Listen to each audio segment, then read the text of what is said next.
Good morning. I'm John Ellsworth, founder of Success Strategies Incorporated and the creator of the Success Strategies Advantage. I want to welcome you to today's presentation, which I've entitled, Are You Using What You Do Know? I recently enjoyed a podcast put together by Tyler Dickerhoof, the founder and creator of the Impact Driven Leadership podcast series. This was from December 17th of last year, 2021, and I think it brought out some excellent points. One really stood out for me though, I'm going to tell you more about it, but I'd recommend that you listen to them because one of the other points might be equally as meaningful for you.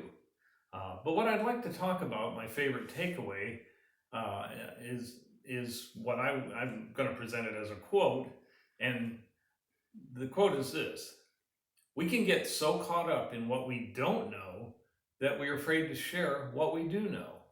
End of quote. Do you ever find yourself doing this? I think we all do at times. I do as well.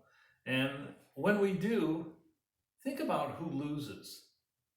And as Tyler so accurately stated, the people that lose are everyone around us. So please allow me to provide you with several examples to demonstrate why this really matters to you and me and your operation. Number one, first example, a bank came to us and said, your heifer numbers at this particular dairy operation were overstated by 200 head. And I thought, what? How could that possibly be? The client had done the count with the ag appraiser, but the ag appraiser from the bank said there were 200 less heifers than what we knew to be the case. Of course, as you can imagine, this presented a red flag, created a red flag at their renewal, their loan renewal, and we went ahead and challenged their count, and they recounted, and guess what? We were right. However, think about what could have happened if we hadn't. Maybe their loan renewal would not have been completed, at least not completed in a timely manner. Example number two, on another client's loan renewal, my cash flow projections showed really decent cash flow, decent profitability for the coming year. Did I know this with absolute certainty? Of course not. It was 12 months into the future. How could I possibly know that far out? But as we studied the numbers, the bank said, on the contrary, that they would not cash flow in the coming year. I found a huge error in their calculations, and the reality is they had double counted a fairly major expense item. And think about this. What if I'd not challenged their projections? Maybe that loan renewal never would have happened. That would have been pretty tragic for the client. Example number three, I often recommend milking fresh cows on dairy operations for the first 4 times per day for the first 21 days. It's subject to some facility limitations and restrictions, of course, but I find that it's really good in that it helps cows peak higher in their lactation, and they tend to hold their higher production for a longer time in their lactation. Now, do I know everything about this process? No, but I do know one thing, and that it works.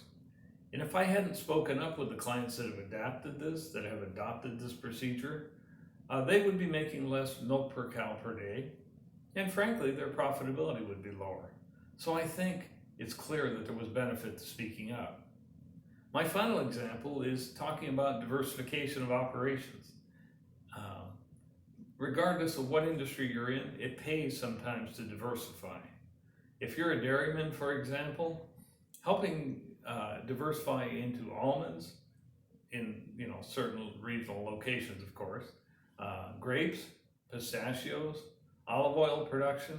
I've helped people put together plans to do dairy products of their own, and most recently, selling the benefits of methane for energy production has become big. Did I know that each and every one of these would all work out so well for my clients? No. But with some positive analysis and the benefits of diversification that I know would exist, it led me to share what I did know. But what if I hadn't done so? Again, the point is this, and I quote, are you sharing what you do know, Or are you so caught up in what you don't know that you're afraid to share what you do know? This can apply with employees, with vendors, and definitely with your banker. And I think in this coming new year, I think it's something for all of us to consider. I will just leave you with that. Again, I'm John Ellsworth, founder of Success Strategies Incorporated and the creator of the Success Strategies Advantage. And I want to thank you for listening today. Thank you very much.